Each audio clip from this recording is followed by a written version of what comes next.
Ile kazi ya kupaua nyumba head and roof ambayo inamwaga maji upande ambao ndio upande huu imekamilika. Kama unavyoweza kuona wewe mwenyewe. Nimeshaikamilisha mimi mwenyewe kwa mikono yangu.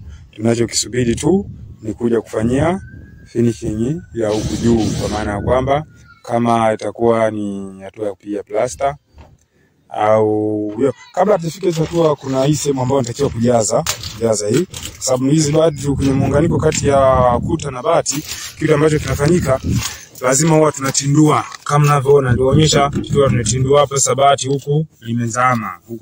Kwa hiyo tukipiga plus hapa tunaona inapita.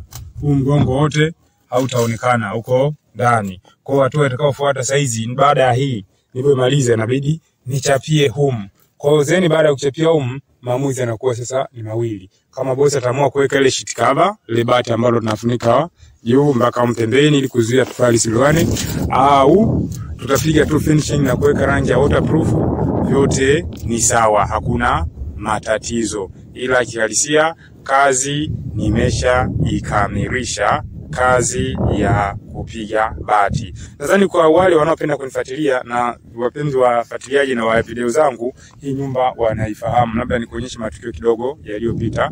Nadhani hayo yanaweza kukumbusha na aina ya nyumba ilivyo, na mpaka tutakapokamilisha itakuwa katika hali gani na muonekano upi. Hivyo ndicho ambacho kinakujia hapo mbeleni. Asante sana.